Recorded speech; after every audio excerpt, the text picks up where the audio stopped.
Excellencies, एक तो मैं आप सबका स्वागत करता हूं। एक्सेलेंसी जी,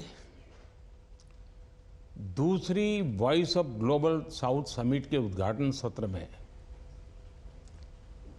140 करोड़ भारतवासियों की ओर से मैं आप सभी का हार्दिक स्वागत करता हूं।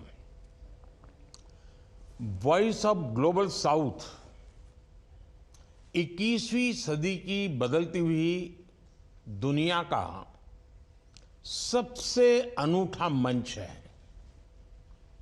भौगोलिक रूप से तो ग्लोबल साउथ तो हमेशा से रहा है, लेकिन उसे इस प्रकार से वॉइस पहली बार मिल रही है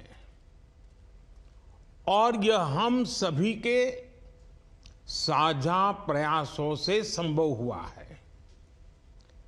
हम 100 से ज्यादा अलग अलग देश हैं, लेकिन हमारे हित समान है, हमारी प्राथमिकताएं समान है।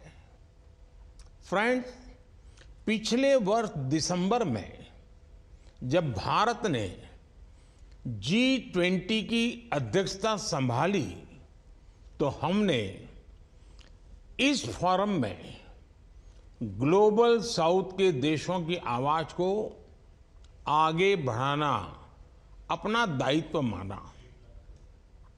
हमारी प्राथमिकता थी कि G20 को ग्लोबल स्केल पर समावेशी और ह्यूमन सेंट्रिक बनाया जाए। हमारी कोशिश थी कि G20 का फोकस हो development of the people, by the people and for the people. इसी उद्देश्य से हमने इस वर्ष जनवरी में पहली बार voice of global south summit का आयोजन किया। भारत के अलग अलग राज्यों में हुई G20 की 200 से अधिक बैठकों में हमने ग्लोबल साउथ की प्राथमिकताओं को प्रमुखता दी। इसका नतीजा रहा कि न्यू दिल्ली लीडर्स डिक्लेरेशन में ग्लोबल साउथ के विषयों पर हमें सबकी सहमति हासिल करने में कामयाबी मिली। एक्सेलेंसीज, G20 आयोजन में ग्लोबल साउथ के हितों को ध्यान में रखकर ही लिए गए कुछ महत्वपूर्ण निर्णय मैं बड़ी नम्रतापूर्वक आप सबके साथ साझा करना चाहता हूं। मैं वो ऐतिहासिक क्षण भूल नहीं सकता जब भारत के प्रयासों से अफ्रीकन यूनियन को नई दिल्ली समिट में G20 की स्थायी सदस्यता मिली। G20 में सबने माना कि मल्टीलेटरल डेवलपमेंट बैंक में बड़े सुधार लाए जाएं और विकासशील देशों के लिए सस्टेनेबल फाइनेंस देने पर जोर दिया जाए। सस्टेनेबल डेवलपमेंट गोल्स जो पिछले कुछ सालों में सुस्त पड़ गए थे, उनमें तेजी लाने के लिए एक एक्शन प्लान भी बनाया गया। इससे ग्लोबल साउथ के देशों में चल रहे पॉवर्टी रिडक्शन कार्यक्रमों को बल मिलेगा। G20 ने इस बार क्लाइमेट फाइनेंस पर अभूतपूर्व गंभीरता दिखाई है। ग्लोबल साउथ के देशों के लिए आसान शर्तों पर क्लाइमेट ट्रांजिशन के लिए फाइनेंस और टेक्नोलॉजी उपलब्ध कराए जाने पर भी सहमति बनी है। क्लाइमेट एक्शन के लिए लाइफ यानी लाइफस्टाइल फॉर एनवायरनमेंट, इसके हाई लेवल प्रिंसिपल्स को अपनाया गया। इसी समिट में ग्लोबल बायोफ्यूल अलायंस लॉन्च किया गया है। यह ग्लोबल साउथ के देशों के लिए बहुत ही महत्वपूर्ण है और हम आशा करते हैं कि आप सभी इससे जुड़ेंगे।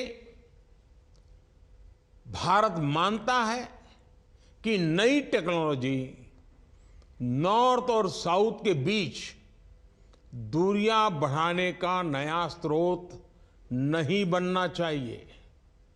आज आर्टिफिशियल इंटेलिजेंस एआई के युग में टेक्नोलॉजी को रिस्पॉन्सिबल तरीके से उपयोग में लाने की बहुत जरूरत है।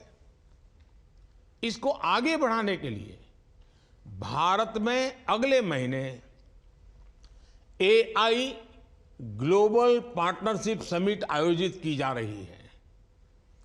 G20 द्वारा डिजिटल पब्लिक इंफ्रास्ट्रक्चर यानी डीपीआई के फ्रेमवर्क को अपनाया गया है, जिससे आवश्यक सेवाओं की लास्ट माइल डिलीवरी में सहायता मिलेगी और इंक्लूसिविटी बढ़ेगी। वैश्विक डीपीआई रिपोजिटरी बनाने पर भी सहमति बनी है।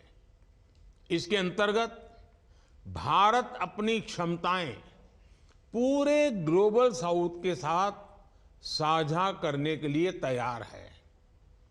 किसी भी प्राकृतिक आपदा से ग्लोबल साउथ के देश सबसे अधिक प्रभावित होते हैं।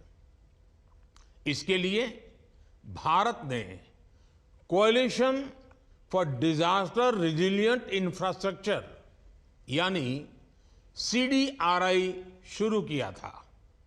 अब G20 में डिजास्टर रिस्क रिडक्शन और रेजिलिएंट इंफ्रास्ट्रक्चर के लिए नया वर्किंग ग्रुप भी बनाया गया है। भारत की इस पहल पर इस साल को संयुक्त राष्ट्र इंटरनेशनल ईयर ऑफ मिलेट्स के रूप में मना रहा है। G20 के तहत सुपर फूड मिलेट्स, जिसे भारत में हमने श्री अन्न की पहचान दी है, उन पर रिसर्च करने के लिए नया इनिशिएटिव लिया गया है। यह क्लाइमेट चेंज और रिसोर्सेज के अभाव से उत्पन्न होने वाली फूड सिक्योरिटी की चिंताओं से लड़ने में ग्लोबल साउथ को सामर्थ्यवान बनाएगा। पहली बार G20 में सस्टेनेबल और ओशन बेस्ड इकोनॉमी पर बल दिया गया है। ये ग्लोबल साउथ के स्मॉल आइलैंड डेवलपिंग कंट्रीज, जिन्हें मैं लार्ज ओशन कंट्रीज मानता हूं, उनके लिए बहुत महत्वपूर्ण है। समिट में ग्लोबल वैल्यू चेन मैपिंग और डिजिटल सर्टिफिकेट को मान्यता देने के लिए अहम फैसले लिए गए। इससे ग्लोबल साउथ के देशों में MSME सेक्टर और व्यापार के लिए नए अवसर खुलेंगे। एक्सेलेंसी, वैश्विक समृद्धि के लिए सबका साथ और सबका विकास जरूरी है, लेकिन हम सभी देख रहे हैं कि पश्चिम एशिया क्षेत्र की घटनाओं से नई चुनौतियां उभर रही हैं। भारत ने 7 अक्टूबर को इजरायल में हुए जघन्य आतंकी हमले की निंदा की है। हमने रिस्ट्रेंट के साथ ही डायलॉग और डिप्लोमेसी पर भी जोर दिया है। इजरायल और हमास के कॉन्फ्लिक्ट में सिविलियंस की मौत की हम कठोर निंदा करते हैं। राष्ट्रपति महमूद अब्बास जी से बात कर हमने फिलिस्तीन के लोगों के लिए मानवीय सहायता भी भेजी है।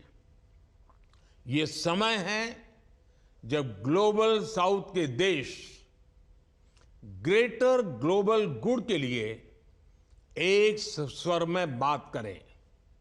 One earth, one family, one future के लिए हम सब मिलकर 5 C's, 5 C's के साथ आगे बढ़ें। जब मैं 5 C's की बात करता हूं तब कंसल्टेशन, कोऑपरेशन, कम्युनिकेशन, क्रिएटिविटी और कैपेसिटी बिल्डिंग।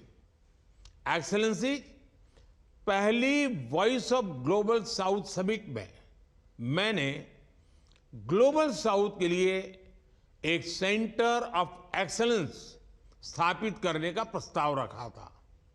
मुझे खुशी है कि आज दक्षिण development and knowledge sharing initiative global south centre for excellence का उद्घाटन हो रहा है। G20 समिट के दौरान मैंने भारत की तरफ से ग्लोबल साउथ के लिए वेदर और क्लाइमेट मॉनिटरिंग के लिए सैटेलाइट लॉन्च करने का प्रस्ताव रखा है। हम इस पर तेजी से काम कर रहे हैं। फ्रेंड्स, इन विचारों के साथ मैं अपना वक्तव्य समाप्त करता हूं। अब मैं आप सभी के विचार सुनने के लिए बहुत ही उत्साहित हूं और इतनी बड़ी मात्रा में आप सबकी सक्रिय भागीदारी के लिए मैं हृदय से आपका आभार व्यक्त करता हूं। बहुत बहुत धन्यवाद।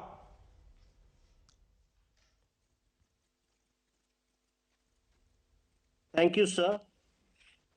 I now request the Honorable Prime Minister of the Republic of India, Shri Narendra Modi ji, to inaugurate Dakshin, the Global South Center of Excellence.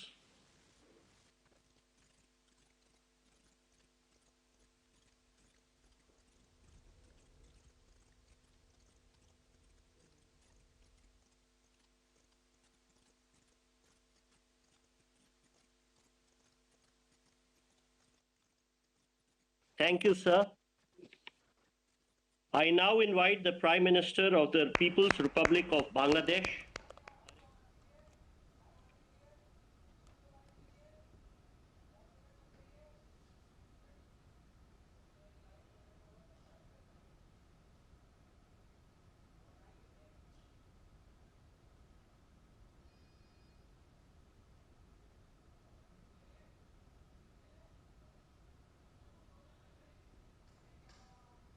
तो आप सुन रहे थे प्रधानमंत्री का संबोधन, जो वो ग्लोबल साउथ की जो समिट है